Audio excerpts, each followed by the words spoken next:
Chandu RP news కి స్వాగతం. Britain ముందుగా హెడ్లైన్స్ చూద్దాం. పాయకరావుపేట నియోజకవర్గంలో హోంమంత్రి అనిత పర్యటన ఘన స్వాగతం పలికిన రామచంద్రాపురం గ్రామ ప్రజలు. వితంతువులు పింఛన్లు పొందేందుకు సదవకాశం, లబ్ధిదారులకు మంత్రి కొండపల్లి శ్రీనివాస్ సూచన. ఉగ్రవాదుల దాడి ఒక ఏహమైన చర్య, ఎంపీ డీకే అరుణ. సిద్ధమైన గులాబీ రంగు కార్లు జెండా ఊపి ప్రారంభించిన మాజీ మంత్రి హరీష్ రావు. ప్రజాతత్వ సభకు భారీగా సన్నాహాలు, కార్యకర్తల తరలింపుకై ప్రత్యేక ఆహ్వానాలు. లండన్ లో పాకిస్తాన్ హై కమిషన్ ఎదుట భారతీయుల నిరసన, మీ గొంతు కోస్తాని హెచ్చరించిన పాక్ అధికారి. మే 1న సీఎం చంద్రబాబు నాయుడు ఆత్మకూరు పర్యటన, పర్యవేక్షిస్తున్న మంత్రి ఆనం. విశాఖపట్నాన్ని అన్ని విధాలుగా అభివృద్ధి చేయాలి, రాష్ట్ర సాంఘిక సంక్షేమ శాఖ మంత్రి డోలా శ్రీబాల వీరాంజనేయ స్వామి. ఆన్లైన్ యాప్లో ఘరానా మోసం, కోడిగుడ్డుకు బదులు ఆర్టిఫిషియల్ గుడ్డు డెలివరీ ఇచ్చిన జెప్టో డెలివరీ బాయ్. అనకాపల్లి శనివారం నాడు పాయకరావుపేట నియోజకవర్గంలోని హోంమంత్రి అనిత పర్యటించారు.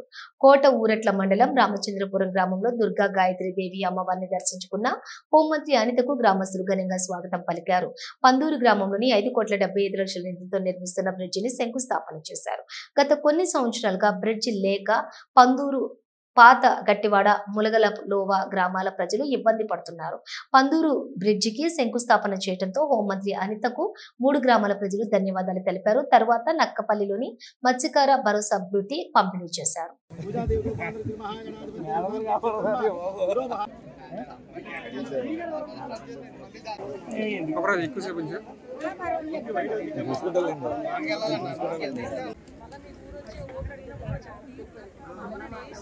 వితంతువులు పెన్షన్లు పొందేందుకు రాష్ట్ర ప్రభుత్వం సదావకాశం కల్పిస్తోందని రాష్ట్ర చిన్న మధ్య తరహతి పరిశ్రమలు సెర్ఫ్ శాఖల మంత్రి కొండపల్లి శ్రీనివాస్ తెలిపారు. విజయనగరం పార్టీ కార్యాలయంలోని అశోక్ బంగ్లాలో ఏర్పాటు చేసిన విలేకరుల సమావేశంలో ఆయన మాట్లాడారు.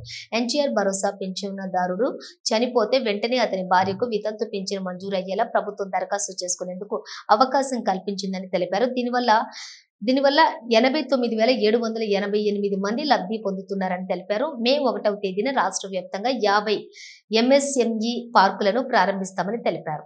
క్లారిటీ ఇస్తూ ఒక జియో ఇష్యూ చేయడం జరిగింది. రేపు మే 1వ తారీఖున ఏవైతే స్పౌస్ పెన్షన్ అనేది పబ్లిక్లో నీడ్ ఉందో ఆ నీడ్ని దృష్టిలో ఆలోచించి స్పౌస్ పెన్షన్ సుమారు 90,000 మందికి శాంక్షన్ ఇవ్వడం జరిగింది. ఈ 90,000 పెన్షన్స్ కూడా రేపు 1వ తారీఖున ఇవ్వడం జరుగుతుంది.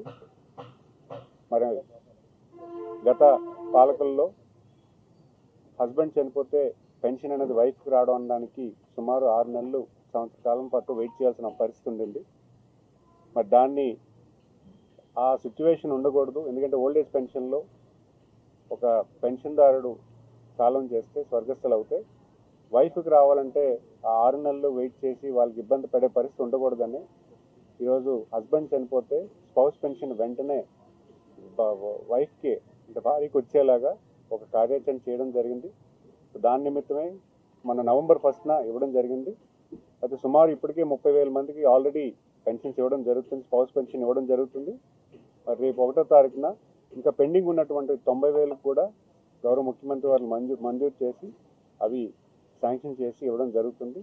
సుమారు 35 కోట్ల రూపాయలు రేపు 1వ తారీఖు నుంచి ఈ 90,000 మందికి ఇవ్వడం జరుగుతుంది. ఉగ్రవాదుల దాడి ఒక హేయమైన చర్య అని, మతోన్మాదంతో అమాయకుల ప్రాణాలు బలిగొన్నారని అన్నారు ఎంపీ డీకే అరుణ. పర్యాటక కేంద్రంగా అభివృద్ధి చెందుతున్న జమ్మూ కాశ్మీర్ లో ఇలాంటి ఉగ్రవాద చర్యలకు సహించేది లేదని అన్నారు అరుణ.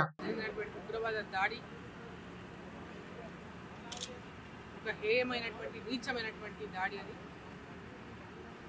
పర్యాటకుల మీద, అమాయకులైనటువంటి పర్యాటకుల పైన, నిరాయుధులైనటువంటి వారి పైన ఉగ్రవాదులు దాడి చేయడం అంటే ఒక పిరికి పద్ధతనమని చెప్పక తప్పదు.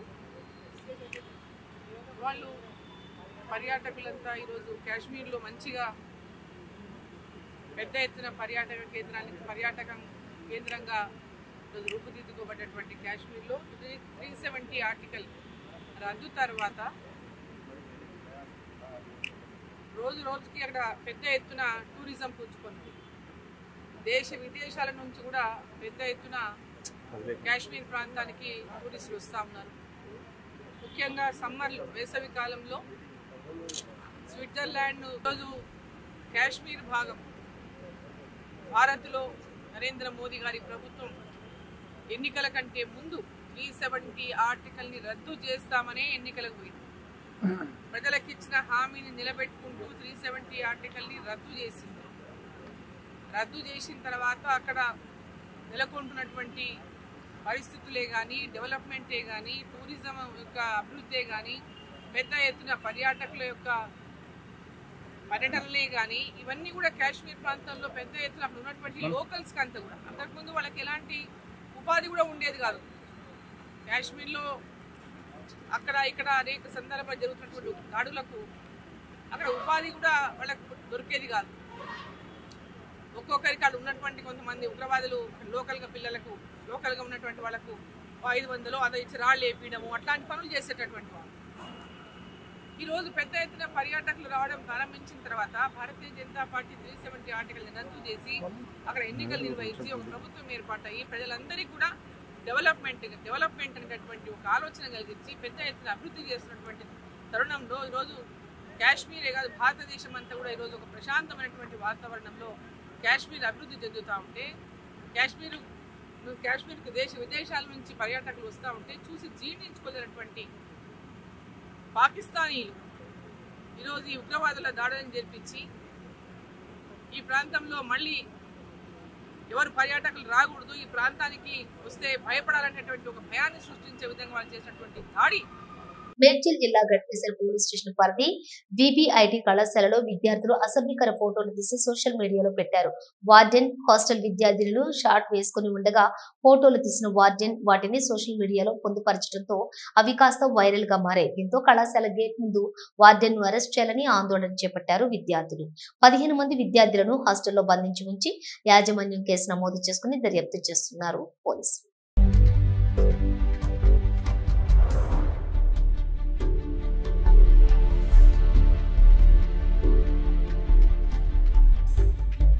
పటాన్చెరు నియోజకవర్గం యువజన నాయకుడు సాయి చరణ్ గౌడ్ ఆధ్వర్యంలో చలో వరంగల్ కు సిద్ధమైన గులాబీ రంగు కార్లను జెండా ఊపి ప్రారంభించిన మాజీ మంత్రి హరీష్ రావు.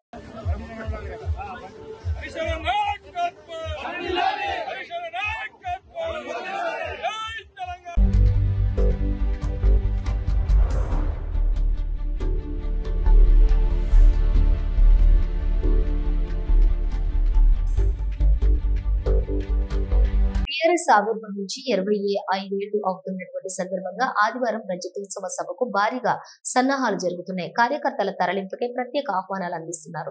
గ్రామాల్లో దండోరతో చాటింపు చాటారు. మాజీ ఎమ్మెల్యే సుంకే రవిశంకర్ గంగాధర మండలం బూరుగుపల్లిలోని డప్పు కొట్టి దండోరా వేయించారు. సిరిసిల్లలో ఇంటింటికి తిరిగి బొట్టు పెట్టి ఆహ్వాన లేఖలు బీఆర్ఎస్ నాయకులు అందజేశారు.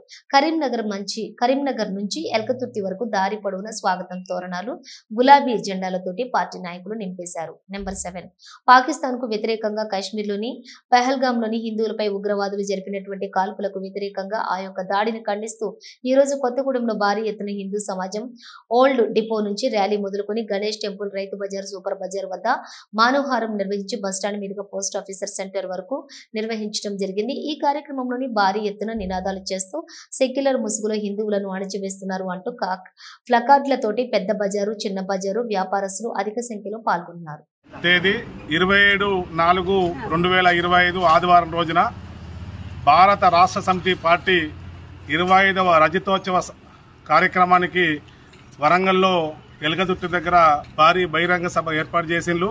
గౌరవనీయులు తెలంగాణ జాతిపిత, తొలి ముఖ్యమంత్రి వర్యులు, తెలంగాణ సాధకుడు కేసీఆర్ గారి ఆధ్వర్యంలో సభ ఎలగదుర్తి దగ్గర బ్రహ్మాండంగా జరగబోతా ఉంది. ఈ కార్యక్రమాన్ని మా 37వ వార్డు స్థానిక మాజీ కౌన్సిలరు దిడ్డి మాధవిరాజు గారి ఆధ్వర్యంలో విజయవంతం చేయడానికి ఒక వినూత్న కార్యక్రమం తీసుకున్నాం.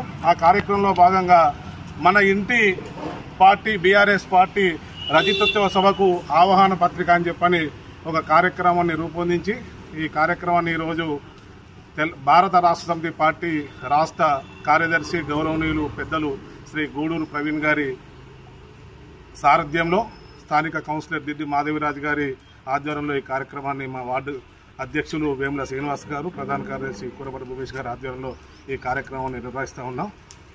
ఇప్పటివరకు ఒక 20 ఇళ్ళు తిరిగినాం.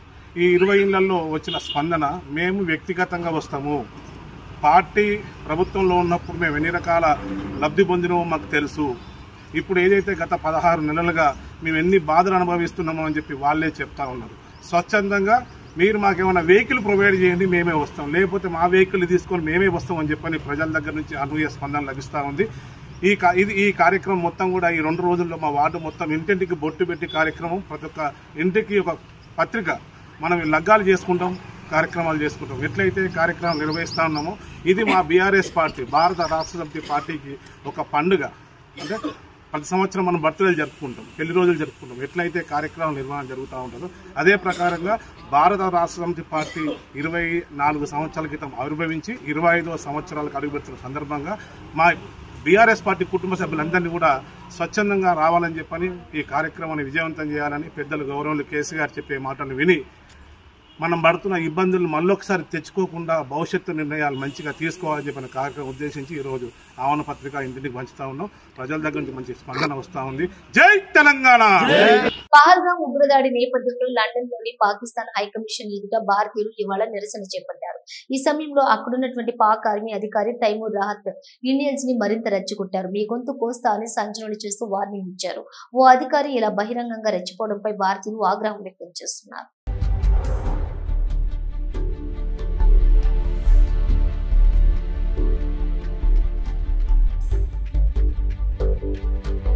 నిజామాబాద్ నవీపేట మండల కేంద్రంలోని సినీ పక్కీలు చోరీ జరిగింది. ఓ వృద్ధురాలి నగలు 3 కిలాడి లేడీలు అపహరించారు. బస్టాండ్ లో కృష్ణాబాయ్ అనే వృద్ధురాలిపై దాడి చేశారు. కంట్లో కారం చెల్లి విచక్షణ రహితంగా దాడి జరిపారు. కత్తి చూపించి బంగారు నగలు అపహరించారు. వృద్ధురాలు అరుపులు కేకలు పెట్టడంతో కిలాడి లేడీలు పారిపోయారు. స్థానికులు వారిని పట్టుకుని పోలీసులకు అప్పగించారు. నగలు స్వాధీనం చేసుకున్నారు. 3 తులాలు 4 తులాలు తీగున్నది, పూసలు ఉన్నాయి, గొలుసున్నది. ఆమె బాత్రూమ్ పోయిందట, ఇద్దరు ఉన్నారట. వాళ్ళ తల్లి బిడ్డలు ఉన్నారట, బిడ్డ బయట ఉన్నట. ముసలమ్మ లోపలికి పోగానే కారం పొడి పోసి కత్తితోటి పొడిచి అన్ని కూర్చుకున్నది. చెవుడు ఓడి చేతి అయింది, ఈడ కారం పోసింది, ఈడంతా అయిపోయింది. నవీన్ గారు తీసుకో, అది ఎంబడబడితే వినీత్ గారిది ఎంబడబడితే రేప్ కేసు పెడతాను దీని మీద. భూభారతి చట్టం గురించి ప్రతి ఒక్కరూ తెలుసుకోవాల్సిన అవసరం ఉందని జిల్లా కలెక్టర్ ఇలా త్రిపాఠి అన్నారు. పెద్ద అడసర్లపల్లి మండల కేంద్రంలో భూభారతి భూమి హక్కుల చట్టం 2027పై ఏర్పాటు చేసినటువంటి అవగాహన సదస్సుకు ఆమె ముఖ్య అతిథిగా హాజరై రైతులకు అవగాహన కల్పించారు. భూమి ఉన్న రైతులు, భూమి లేని రైతులు సైతం భూభారతి చట్టం గురించి తెలుసుకోవాల్సిన అవసరం ఉందన్నారు. భూభారతి పోర్టల్ మాత్రం జూన్ 2 నుంచి అమల్లోకి రానుందని తెలిపారు. ధరణిలో లేని అనేక వెసులుబాట్లు భూభారతిలో ఉన్నాయని, ధరణి పోర్టల్లో రికార్డులను సవరించే అవకాశం లేదని, భూభారతిలో రికార్డులను సవరణ చేసుకోవచ్చని తెలిపారు. భూములపై జరిగినటువంటి లావాదేవీలన్నింటినీ ప్రతి సంవత్సరం కూడా డిసెంబర్ 31న సంబంధిత గ్రామ పంచాయతీ నోటీస్ బోర్డులో అందరికీ తెలిసేలా ప్రచురించడం జరుగుతుందని చెప్పారు. గతంలో సాదా బైనామా, ప్రతి మ్యూటేషన్ తదితర అన్నింటికీ రైతులు సమస్యలు ఎదుర్కొన్నారని, భూభారతిలో ఎలాంటి ఇబ్బంది లేదని, కింద స్థాయిలో అన్యాయం జరిగితే పై స్థాయిలో అప్పీల్కు వెళ్లే అవకాశం ఉంటుందని తెలిపారు. ఈ చట్టం ఆల్రెడీ అమల్లో ఉంది. పోర్టల్ 2 జూన్ నుంచి అమల్లోకి వస్తా ఉంది. దయచేసి ఆ క్లారిటీ రెవెన్యూ పరంగా కూడా మా అధికారులు అందరికీ ఉండాల్సిన అవసరం. చట్టం అమల్లో ఉంటే మరి లాభం ఏంటి? మీరు రిజిస్ట్రేషన్కి పోతున్నారు అనుకోండి, గుడిపల్లిలో ఉన్న కొంతమంది హైదరాబాద్లో పని చేస్తూ ఉండవచ్చు, లేదా బయట పని చేస్తూ ఉండవచ్చు. మీకు ఒక భూమి రిజిస్ట్రేషన్ చేయించాలి అనుకోండి, మీరు కొన్ని కారణాలతో గుడిపల్లికి రాలేకపోయారు. మీ దగ్గర ఉన్న ఈపీపీబీ నంబర్, ఈ పాస్బుక్ నంబర్, పట్టా పాస్బుక్ నంబర్తోనే మా రిజిస్ట్రార్, సబ్ రిజిస్ట్రార్ రిజిస్ట్రేషన్ చేసుకోవడానికి వాళ్ళకి ఇప్పుడు ఉన్న చట్టంలో విసులుబాటు ఉంది. దయచేసి రెవెన్యూ పరంగా కూడా ఎవరు కూడా మళ్ళీ అప్లికెంట్ని, అర్జీదారుని తిరిగి పంపాల్సిన అవసరం లేదు. చట్టం ఇప్పుడు కూడా అమల్లో ఉంది. ఎవరైనా మా సిబ్బంది ఇలా మీకు వేరే కాడ ఏదైనా వేరే మాట చెప్తే మీరే ఈ మాట గట్టిగా చెప్పుకోవచ్చు. మీడియాలో అంతా రికార్డ్ అవుతుంది. ఇప్పుడు చట్టం అమల్లో ఉంది. ఏదైతే కొత్త పోర్టల్ మనం చెప్తున్నామో, కొత్త పోర్టల్ మాత్రం 2 జూన్ నుంచి అమల్లోకి వస్తుంది. మే 1న సీఎం చంద్రబాబు నాయుడు ఆత్మకూరులో పర్యటించనున్నట్లుగా మంత్రి ఆనం రామనారాయణ రెడ్డి తెలిపారు. పర్యటన ఏర్పాట్లపై అధికారులతో పర్యవేక్షించారు. ఆత్మకూరు సమీప గ్రామంలో పింఛన్ల పంపిణీ, నారంపేట వద్ద ఎంఎస్ఎంఈ పార్కు ప్రారంభోత్సవం, పార్టీ కార్యకర్తలతో సమావేశం వంటి కార్యక్రమాలు ఉంటాయని పేర్కొన్నారు. ఈరోజు ఆత్మకూరు నియోజకవర్గంలోని ఎంఎస్ఎంఈ పార్కులో ఏర్పాట్లు ఏ విధంగా ఉన్నాయి, పనులు కూడా ఎంతవరకు జరిగాయి, ముఖ్యమంత్రి గారు ఈ ప్రాంతానికి వచ్చినప్పుడు కార్యక్రమాలు ఎలా నిర్వహించాలి అనేటువంటిది అధికారులతో కలిసి ఈ ప్రాంతాన్ని పరీక్షించడానికి, పర్యవేక్షించడానికి ఇక్కడికి రావడం జరిగింది. ముఖ్యంగా రేపు నెల మే 1వ తారీఖున మేడే రోజున పారిశ్రామిక ప్రగతి గురించి ఈ రాష్ట్రంలో గౌరవ ముఖ్యమంత్రి చంద్రబాబు నాయుడు గారు అనేక ప్రాంతాల్లో జరిగేటువంటి కార్యక్రమాలకి మన నియోజకవర్గంలో ఉన్న ఎంఎస్ఎంఈ పార్క్ని ఇక్కడ ఎంపిక చేసుకొని ఇక్కడి నుంచే రాష్ట్రంలో నలుమూలలా ఉన్నటువంటి అనేక ఇండస్ట్రియల్ పార్కుల్ని ప్రారంభించడానికి స్వయంగా ముఖ్యమంత్రి గారు ఇక్కడికి రావడం జరుగుతుంది. రాష్ట్ర ప్రభుత్వ యంత్రాంగం అంతా కూడా ఆ రోజు ఇక్కడికి వచ్చి ఈ ఎంఎస్ఎంఈ పార్కుని దీన్ని ఎలా అభివృద్ధి చేయాలి, భవిష్యత్తులో అనేక పరిశ్రమల్ని ఈ ప్రాంతానికి తీసుకొచ్చి మెట్ట ప్రాంతంలో ఉన్నటువంటి యువత భవిష్యత్తుకి ఒక మంచి మార్గాన్ని చూపించాలనే లక్ష్యంతో ఇవాళ చంద్రబాబు నాయుడు గారు ఈ ఆత్మకూరు నియోజకవర్గంలో ఎంఎస్ఎంఈ పార్క్ని ఏపీఐఐసి ద్వారా ఏర్పాటు చేస్తున్న దాన్ని తీసుకోవడం జరిగింది. ఎన్టీఆర్ జిల్లా నుండి శాంతి భద్రతలు పరిరక్షణ చర్యలలో భాగంగా సంఘ వ్యతిరేక శక్తులు, అసాంఘిక కార్యకలాపాలకు పాల్పడే వ్యక్తులు, సామాన్య ప్రజానీకాన్ని ఇబ్బందులకు గురి చేసే వారిని గుర్తించే దిశగా ప్రజలకు మేమున్నాము అనే భరోసా ఇచ్చేందుకు నగర police commissioner Shri S V Raju Sekhar Babu IPS ఆదేశాల మేరకు in-charge DCP Shri G Gunam Ramakrishna, north ACP doctor K Sravanthi Rai, పశ్చిమ జోన్ ఇన్స్పెక్టర్లు శ్రీకృష్ణ మోహన్, శ్రీ బి వెంకటేశ్వర్లు, శ్రీ లక్ష్మీనారాయణ, శ్రీ చిన్న కొండలు రావు, గురుప్రకాష్ వారి సిబ్బందితో మొత్తం 100 మంది అధికారులు మరియు సిబ్బందితో కలిసి ఎన్టీఆర్ జిల్లా పోలీస్ కమిషనరేట్ లోని నార్త్ డివిజన్ నున్న పోలీస్ స్టేషన్ పరిధిలోని బాంబే కాలనీలో ఏ బ్లాక్ పరిసర ప్రాంతాల్లో ఈ రోజు తెల్లవారుజామున 5 గంటల నుండి 8 గంటల వరకు కార్డనల్ సెర్చ్ నిర్వహించడం జరిగింది. ఈ తనిఖీలలో 73 వాహనాలను తనిఖీ చేయగా సరైన పత్రాలు లేని 16 వాహనాలను స్వాధీనం చేసుకోవడం జరిగింది. సుమారు 512 ఫ్లాట్లను మరియు 1042 మంది నివాసితులను తనిఖీ చేసి వారిలో ఐరిస్ వాహనం ద్వారా 83 మందిని తనిఖీ చేసి 2 రౌడీ షీటర్లను, 1 క్రైమ్ సస్పెక్ట్ షీటర్ మరియు 2 పాత కేసుల్లో నిందితులను మొత్తం 5గురిని గుర్తించడం జరిగింది. ఇవాళ మనం ఉన్న పిఎస్ లిమిట్స్లోని ఉన్న బాంబే కాలనీలోని ఏ బ్లాక్ దగ్గర ఉన్నాము. ఇక్కడ ఇవాళ మార్నింగ్ 5 గంటల నుంచి సుమారు 7:30 వరకు కూడా కార్డినెన్స్ సెర్చ్ ఆపరేషన్ నిర్వహించడం జరిగింది. మన ఎన్టీఆర్ పోలీస్ కమిషనరేట్ సిపి గారైన రాజశేఖర్ బాబు ఐపీఎస్ సార్ ఆదేశాల మేరకు మా ఏడీసీపీ అయిన జి రామకృష్ణ సార్ ఆధ్వర్యంలో ఇవాళ సుమారు 100 మంది స్టాఫ్ తోటి ఇక్కడ కార్డినెన్స్ సెర్చ్ ఆపరేషన్ నిర్వహించడం జరిగింది. దీంట్లో మనకి ఐరిస్ సిడిఐసి విభాగము, ట్రాఫిక్ విభాగం కూడా పాల్గొన్నారు. దీంట్లో మొత్తంగా 108 మందిని చెక్ చేయగా అందులోని 5 సస్పెక్ట్స్ ఐడెంటిఫై అయ్యారు. అలాగే వెహికల్స్ అన్నీ కూడా చెక్ చేస్తే నెంబర్ ప్లేట్స్ లేనివి కానీ, రికార్డ్స్ లేనివి కానీ, ఇల్లీగల్ వెహికల్స్ కొన్ని మనకి దాదాపు సుమారు 16 బైకులు గట్రా సీజ్ చేయడం జరిగింది. మొత్తం ఇక్కడ 16 బ్లాకుల్లోని 500 ఇళ్ళని చెక్ చేసాము. తరువుగా అన్నీ చెక్ చేసిన మీదట మనకి సస్పెక్ట్స్ వెహికల్స్ ఐడెంటిఫై అయ్యింది. ఇలా రెగ్యులర్గా కూడా ఇంకా చేస్తూ ఉంటాము.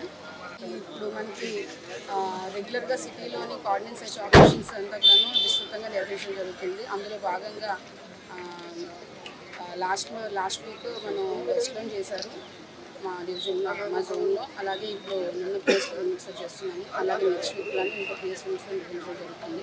ఇదే కాకుండా రెగ్యులర్గా వెహికల్ చెకింగ్, లాజిస్ట్ చెకింగ్, హాస్టల్ చెకింగ్ ఇవన్నీ కూడా as part of enforcement and policing police వారు నిర్వహిస్తూ ఉంటారు. సో పబ్లిక్ అందరూ కూడా దయచేసి కోఆపరేట్ చేయాలి. అండ్ పబ్లిక్ అందరికీ ఉన్నప్పుడు ఏంటంటే మీ వెహికల్స్కి ఏదైనా నంబర్స్ కానీ, నెంబర్ ప్లేట్స్ లేకుండా కానీ మీరు ట్రావెల్ చేస్తూ హెల్మెట్ లేకుండా ట్రావెల్ చేస్తే ఖచ్చితంగా ఫైన్స్ అనేది వేయడం జరుగుతుంది. కొత్త ఎన్డీ యాక్ట్ ప్రకారము ఫైన్స్ అన్నీ కూడా రివైజ్ చేశారు. ఇప్పుడు అధికంగా ఫైన్స్ ఉంటాయి కాబట్టి అందరూ పబ్లిక్ అందరూ కూడా కోఆపరేట్ చేసి అవన్నీ రూల్స్ అండ్ రెగ్యులేషన్స్ అన్నీ కూడా ఫాలో అయితే ఇట్ విల్ బి దేశంలో ప్రముఖమైన నగరాల్లోని ఒక్కటైన విశాఖపట్నాన్ని అన్ని విధాలుగా అభివృద్ధి చేయాలని, ఆర్థిక రాజధాని ప్రమాణాలకు అనుగుణంగా తీర్చిదిద్దాలని, సరైన కార్యాచరణతో ముందుకెళ్లాలని విశాఖ జిల్లా ఇన్ఛార్జి మంత్రి, రాష్ట్ర సాంఘిక సంక్షేమ శాఖ మంత్రి డోలా శ్రీబాల వీరాంజనేయ స్వామి పేర్కొన్నారు. ఆర్థికంగా రోజురోజుకు ఎదుగుతున్నటువంటి విశాఖ నగర గౌరవాన్ని, ప్రతిష్టతను కాపాడుకునేలా సమిష్టి కృషి చేయాలని సూచించారు. విశాఖపట్నం జిల్లా ప్రజాప్రతినిధులు, అధికారులతో కలెక్టరేట్ మీటింగ్ హాల్లో జరిగిన జిల్లా అభివృద్ధి సమీక్ష మండలి సమావేశంలో ఆయన వివిధ అంశాలపై దిశానిర్దేశం చేశారు. ఈరోజు డిఆర్సీ మీటింగ్లో ముందుగా మొన్న జమ్మూ కాశ్మీర్లో జరిగినటువంటి సంఘటనలో తీవ్రంగా ఖండిస్తూ మన జిల్లా, మన విశాఖపట్నం వాసి, అదేవిధంగా కావల్లో కూడా మన ఆంధ్రప్రదేశ్ రాష్ట్రానికి చెందిన ఇద్దరు దుర్మరణం పాలవటం, దాని పట్ల డిఆర్సీలో వారికి సంతాపం తెలియజేస్తూ ఈ సంఘటన తీవ్రంగా ఖండిస్తూ ప్రధానమంత్రి గారికి, ప్రభుత్వానికి అండగా మన రాష్ట్ర ప్రభుత్వం ఉంది. అదేవిధంగా మనందరం కూడా దానికి తోడ్పాటు అందిస్తామని చెప్పేసి తెలియడం జరిగింది. ఈ సంఘటన ముఖ్యమంత్రి గారు చాలా తీవ్రంగా పరిగణించి స్వయంగా వారే ఈ భూమి మీదకి మన రాష్ట్రంలో వచ్చేటప్పుడు ఆ బాడీ రిసీవ్ చేసుకోవాలని చెప్పేసి వారు రావడం, నివాళులు అర్పించడం మీరు చూసే. నిన్న ఉప ముఖ్యమంత్రి గారు రావడం జరిగింది. ఈరోజు అన్ని పక్షాల కూడా దీనికి సంఘీభావం తెలియజేసింది. ఇది ఈరోజు డిఆర్సీలో వారికి సంతాపం కూడా తెలియజేయడం జరిగింది. అదేవిధంగా డిఆర్సీలో ప్రధానంగా GVMC summer action plan, water supply, sanitation, street lights, అదేవిధంగా టిట్కో గురించి కూడా చర్చ జరిగింది. టిట్కోతో హౌసెస్లో 2019కి ముందు నుంచి ఉన్నటువంటి హౌసెస్ తర్వాత ఇప్పటి వరకు కూడా సంఖ్య పెరిగిపోయినాయి. కొన్ని రిజిస్ట్రేషన్ లేకుండా కూడా, కొంతమంది పేమెంట్ చేయకుండా కూడా రిజిస్ట్రేషన్ జరిగినటువంటి అంశాలని ప్రజాప్రతినిధులు ప్రస్తావించడం జరిగింది.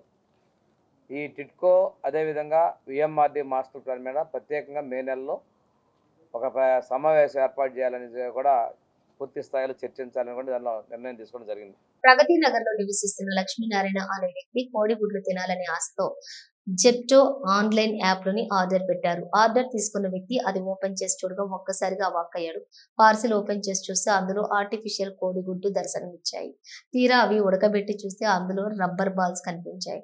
దీంతో అతడు అవాక్కయ్యాడు.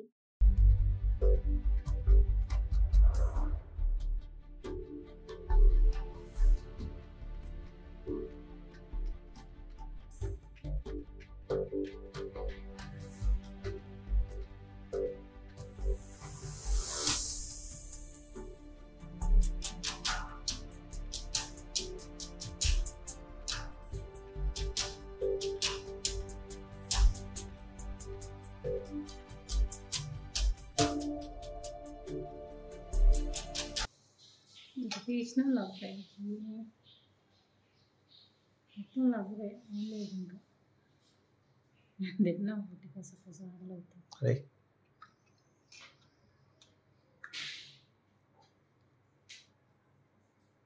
చూడాలి. పర్యాటకులపై ఉగ్రవాదులు జరిపిన దాడి చాలా బాధాకరం. మాజీ మంత్రి తలసాని శ్రీనివాస్ యాదవ్ కేంద్ర ప్రభుత్వం ఈ ఘటనను తీవ్రంగా పరిగణించాలి.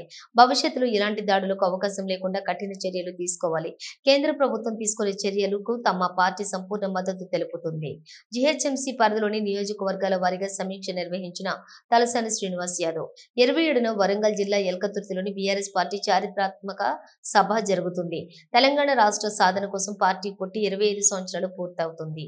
1969లోనే మొదటిసారి తెలంగాణ ఉద్యమం ప్రారంభించి మధ్యలోనే ముగించారు. 2001లో కేసీఆర్ నాయకత్వంలో మలిదశ తెలంగాణ ఉద్యమం ప్రారంభమైంది. అనేక పోరాటాలు చేసి సాధించుకున్న తెలంగాణను అభివృద్ధిలో దేశంలోని ఆదర్శంగా నిలిపారు కేసీఆర్. 10 సంవత్సరాలు కేసీఆర్ పాలనలోని అన్ని వర్గాల ప్రజలు సంతోషంగా ఉన్నారు. కాంగ్రెస్ ఏడాదిన్నర పాలనకే ప్రజలు విసిగిపోయారు. ఇచ్చిన హామీలను అమలు చేయడంలో విఫలమై ప్రజల విశ్వాసాన్ని కోల్పోయిన కాంగ్రెస్ ప్రభుత్వం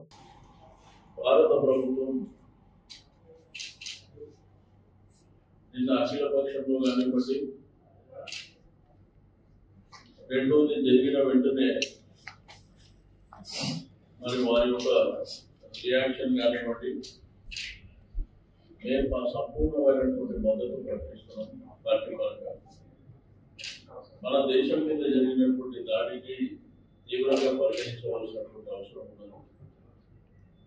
ఎందుకంటే అమాయకులైనటువంటి టూరిస్టులు సమ్మర్ హాలిడేస్ కోసం అక్కడికి పోవడం,